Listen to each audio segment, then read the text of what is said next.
Welcome to the story of Hamlet. Hamlet is a play about kingship, loyalty, and revenge. Most of the story takes place in the Danish court at Elsinore, Denmark. But hey, it is in Denmark, but it's not about Viking. Okay, the story begins by the appearance of a ghost on the battlements, who looks just like the father of Prince Hamlet, who died only 2 months before.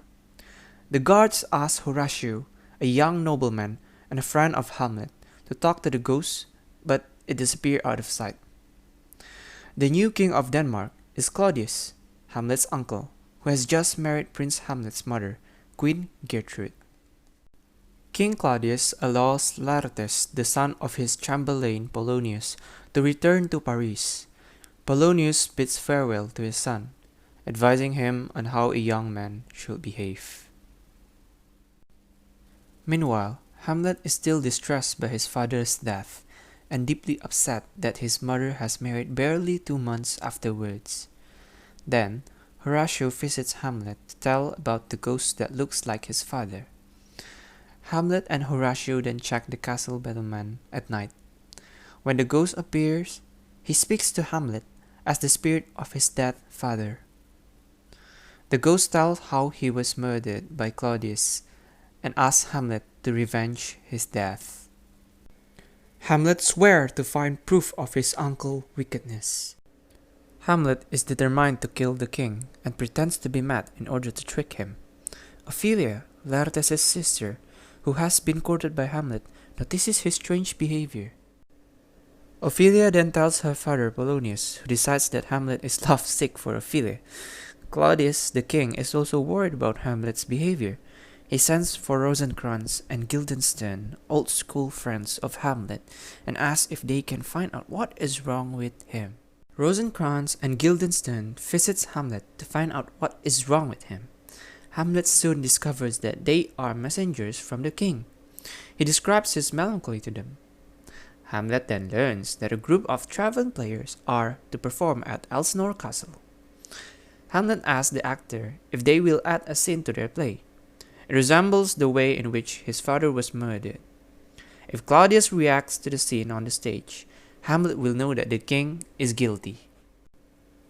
The king and queen decide to see if Hamlet is suffering from love sickness.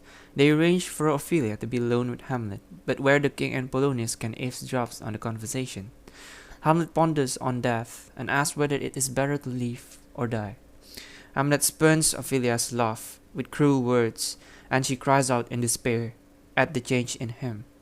The king now knows that it is not love that disturbs Hamlet.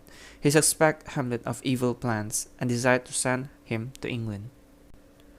Before the play takes place in front of the court, Hamlet advises the actor on how to play their parts.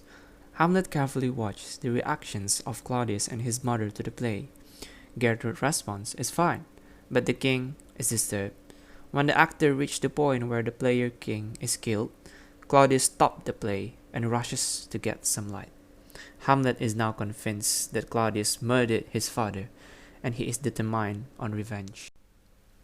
Hamlet has been summoned to see his mother, and she agrees that Polonius should hide behind the arras or tapestry curtain to listen to their conversation. Hamlet speaks harshly to his mother, threatening her, and Polonius cries out, alarm for her safety. Hamlet, believing it to be the king, draws his sword and thrusts it through the curtain. Polonius falls dead at his feet. The queen, convinced that her son is mad, she tells the king of Polonius' death. Claudius knows that the blow was intended for him and insists that Hamlet leave for England at once. While sailing to England, Hamlet found a letter that his friend brought in his bag, a letter written by Claudius for England to kill Hamlet. Knowing it's a trap, Hamlet escaped from the ship and traveled back to Elsinore. Claudius knows that Hamlet escaped from the trap he made. Laertes, who has heard of his father's death, rushed back to Denmark. He is shocked by Ophelia's insanity. Claudius convinced that Laertes that Hamlet is responsible for Polonius' death and also for Ophelia's madness. Claudius advises Laertes to challenge Hamlet to a fencing match. Laertes agrees but says that he will add poison to the tip of the sword. Claudius decides to add poison to the wine Hamlet will drink during the duel. Ophelia has gone mad because of her father's death and the loss of Hamlet's love. She strews flowers, sings oblivious of her surroundings, and even commits suicide. Hamlet, on his return to Elsinore, has been met by Horatio in the graveyard outside the city. Here, the gravediggers are preparing a fresh grave. Hamlet talks to the gravedigger and learns that one of the skull dug up is that of his father's court jester Yorick, and remind him of happier times. Horatio and Hamlet discover that the grave is for Ophelia. Hamlet declares his love for Ophelia, but Laertes insists the fencing match take place. Before the fencing match begins, King Claudius set up his plan by set the sword that is meant for Laertes to use and the wine that is meant for Hamlet to drink. Everyone then entered the room. And the fencing match begins. But during it there is scuffle and both Hamlet and Laertes are cut with the poisoned sword. The queen picks up the wine meant for Hamlet and cheers! He drinks it. And before the king can stop, she drinks it, and she dies. Hamlet picks up the poisoned sword and kills the king. Laertes dies, and it is clear that Hamlet too is dying. Horatio is left alone. Before Hamlet dies, he appoints a young Norwegian prince, Fortinbras, as his successor to the throne. As Hamlet dies in Horatio's arms, Horatio bids him a last farewell. Fortinbras becomes the new king and Horatio tells Hamlet's story to clear his name. The play ends with a tribute to Hamlet by Fortinbras. The end!